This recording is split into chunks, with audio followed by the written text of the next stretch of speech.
صلي على الحبيب قلبك يطيب. انا اسمي سمر، بعمل ميزانيات يوميه واسبوعيه. ميزانياتي بتبتدي من اول 200 جنيه، ده بالنسبه لميزانيات الاسبوع يعني، بكل الارقام اللي بتجيلي بقى، اذا كانت كبيره ولا صغيره. الاكيد اني بجيب لك اقل الاسعار واكتر اصناف موجوده في السوق. كمان بعمل ميزانيات لاكلات يوميه للناس اللي ميزانياتها يوميه. تعالى اقول لك انا جبت ايه ب 120 جنيه وخزنت ازاي. صلي على الحبيب قلبك يطيب، اعملي لايك، ما تنسيش تكتبي ميزانيتك وتقولي لي رايك في الكومنتات.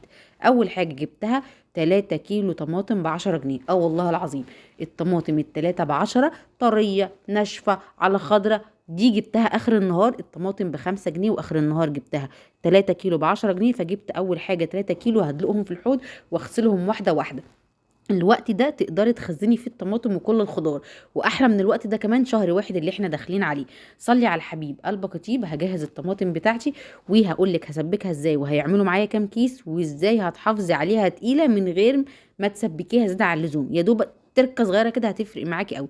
خلصت الطماطم، هبدا بقى ايه، انقضها الحمراء لوحدها، الخضراء لوحدها، الطريه لوحدها، عشان الخضراء ممكن تقعد شويه، بس انا الامانه هطلع نص كيلو بس عشان انا عايزه اخزن فيها على قد اخزن اكتر كميه على قد ما اقدر، بما ان الموضوع فيه بيبي صغير. لو لسه ما عملتيش اللايك اعمليه.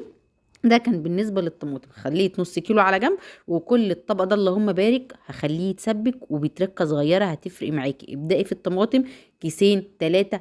تقدري تجيبي عدايه هاتيها، انا ما اقدرش اجيب دلوقتي قفص اللي هو العدايه يعني، عشان ابني لسه صغير. بس انت لو تقدري تعملي كده هاتيها، العدايه عامله ب 120 جنيه، وتقدري كمان تاخديها ب 100 110. جبت نص كيلو فاصوليا خضراء ب7 جنيه ونص. الفاصوليا من الاكلات اللي انا هخزنها، واستني الفيديو بتاع تخزين الخضار، فاصوليا وكوسه والسبانخ ان شاء الله. هحاول على قد ما اقدر اخزن اكبر عدد، وب 100 جنيه هنبدا تخزين، وهتعملي اكتر من 6 كيس. صلي على الحبيب قلبك يطيب. هغسل الفاصوليا. اللي هيقول لي بترمي الاكل في الحوض ليه يا سموره، هقول لكم يا جماعه انا الحوض ده بغسله اكتر ما بغسل المواعين، في الراحه والجايه بغسله. قطعت الطماطم، غسلت الفاصوليا، هنزل بالطماطم دورق ورا التاني، عملوا معايا 3 دوارق. اللهم بارك، الحله اتملت زي ما انت شايفه كده. واول ما تبتدي تغلي هنزل فيها بمعلقتين كبار من الخل، ومعلقه كبيره من البابريكا عشان هي كان فيها خضره شويه، عشان اظبط لون الطماطم. وهجيب كمان، جبت نص كيلو اسفه، جبت 4 صفح، اللي هو الجزء اللي من الورك ده، ورك بدون دبوسه اسمه صفحه. جبت 4 كانوا عاملين 76 جنيه. ده كان غدانا النهارده. همسكه اغسله كويس قوي.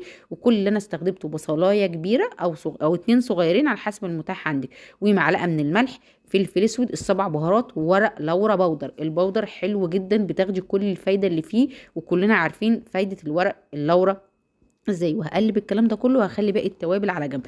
واول ما اقلب البصل الريحه هتبدا تطلع، اقوم دعكه بقى الفراخ فوق وتحت. لو عملت تركه البصل المتبل حتى في الاجنحه، اقسم بالله الجناح ما هتحس انه جناح، طعمه مزز. والاكله دي كمان تقدري تعمليها مع الفراخ المتخزنه، يعني لو جبتي البروتين بتاعك اول الشهر تقدري تعملي كده، ومش هيبان خالص ان هي متخزنه ولا طعمها غير زي ما انتوا بتقولوا. انا بعمل كده صراحه طول الوقت، يعني معظم الوقت بجيب الفراخ اول الشهر وبحطها في الفريزر وبطلع على قد الاستخدام. ده كان بالنسبه للفراخ. هتاخدي بقى طعم وريحه في الفراخ مفيش احسن من كده.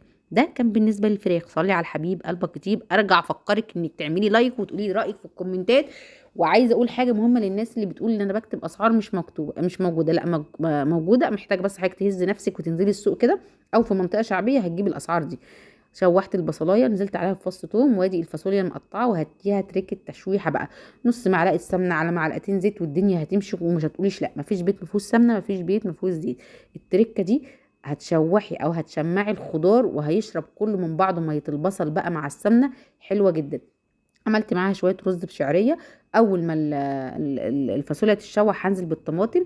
الفراخ بتتسلق زي ما انت شايفه، وادي الصلصه اللي انا بعملها.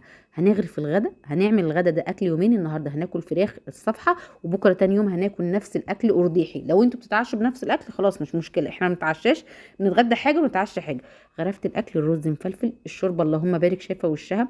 الفراخ بعد ما اتسلقت دخلتها تحت الشوايه بشويه كزبره حلوين كده، مفيش احسن من كده. ده كان غدانا. احنا كنا جايبين كيلو الا ربع رز ب 18 جنيه وب5 جنيه شعريه. الاكل ده هيقعد معاكي لتاني يوم زي ما قلت لك، او حتى العشاء.